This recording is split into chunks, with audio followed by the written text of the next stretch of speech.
Hi, I'm Nick Weiss. I am the owner and founding attorney of MP Weiss Law in South Euclid and Elyria, Ohio. I want to talk about real estate in divorce. Divorce is the process of separating all marital property and equitably dividing it between a spouse, asserting custody if there are minor children, asserting parenting plans, child support, spousal support, if that is applicable. That's divorce in a nutshell. But that first part is what I want to talk about here, that separation of marital property. For most divorces, the biggest asset that is owned is the marital house. A marital house is a property that, in general, was purchased after the first date of marriage. And that's the cutoff for all marital and non-marital property. If it was acquired by any party, any of the spouses before that date of marriage, that is non-marital. We are not going to divide that. That stays separate. If it was acquired by either party after the date of marriage, that is marital. That goes into the marital corpus, the marital trust, that's right here, and that's subject to an equitable division between the parties. For a house, this can get a little complicated because I said equitable, right? That doesn't mean equal. A lot of people think, okay, we're going to split the house 50-50. And in general, that is what an equitable distribution will end up as, but that's not always the case.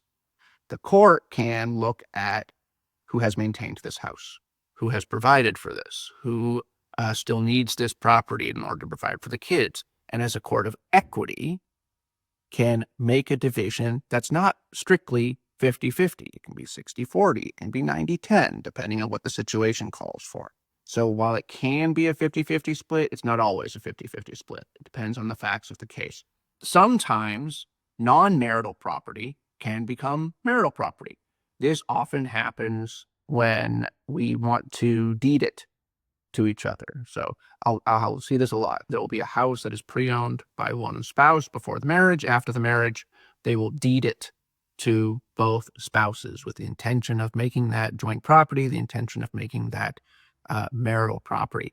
Interestingly, though, not always. Sometimes the courts will say, well, that is just an administrative title change, and we're still going to treat it as non-marital property. So again, this gets into the facts of the case. Now, notice I did that breakdown there of the date before marriage and after marriage. You can agree to ignore that date or incorporate that date. That's what we do with any kind of prenuptial or postnuptial agreement, right? We agree that despite what the court might say about a thing, we're going to come up with our own thing. We are going to say this house is and always was one of the spouse's property and is not going to be subject to equitable division. That's how we get around that bright line of when did the date of marriage occur. The other thing that can get complicated when we're talking about real property division or any property division is the end date of marriage. These houses, maybe these bank accounts, maybe that 401k, right? We have to do an equitable split from the date of beginning of marriage and the end date of marriage. End date of marriage should be simple, right? That's the date of the divorce, but it doesn't have to be. Again, this is a court of equity. The court can decide, this is our date of divorce, but we're actually going to backdate it. We're going to decide that your actual end date of marriage was a year ago when you guys decided to split up.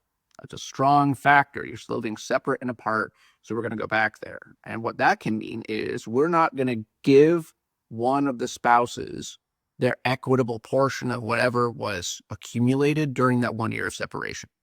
So the way that you can help when you do your first consultation regarding this, right, is to come armed with those facts. Not just when did we get married, but what was our living condition before marriage, right? And then during the marriage, who accumulated this property? Who was responsible for maintaining it? Who was responsible for the upkeep? How did this affect the kids? And also importantly, when did the marriage actually terminate? And I don't mean on a legal basis. I mean, like, when did the two of you consider yourselves to be living separate and apart? You're not in a relationship anymore, because that's what the court wants to know too. And that's what we want to know too. Not just because we're interested, because it's going to depend and affect on how we're going to split up your property. If you're unmarried, right, you're just in a relationship and you're co-owning a property, unfortunately, there is a process to separate that property, but it is frankly a bigger pain than going through a divorce. It's called a partition. That's a process where two co-owners of a property will petition a court when they cannot agree on what to do with the property. And the court in that case will bring the parties in. They will assign a third-party commissioner to value the property.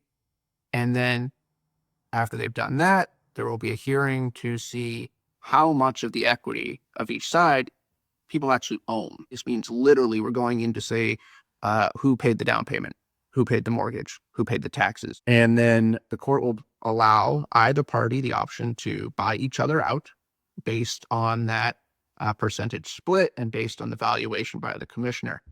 If neither side want to buy the other party out, or both sides want to buy the other party out based on that split, neither of those things happen, and the court sells it at an auction, the same way that you would do a foreclosure. What I'll tell you is 90% of the time it doesn't get that far. Usually the writing's on the wall on these. At the end of the day, it's just a math problem. Usually we will agree to just hire a third-party realtor on whatever equity split we agree, sell the property, and split the proceeds. This is, in practice, most similar to doing a foreclosure action, right? That's what it feels like when you're doing that. And so it has the same kind of costs that a foreclosure action has. You're looking at $5,000 to $10,000 in order to go through one of these. So if you're unmarried and trying to figure out what to do with your jointly owned property, we really, really, really do try to push some kind of settlement, some kind of resolution prior to doing that before everyone spends $10,000 to get to the end result anyway.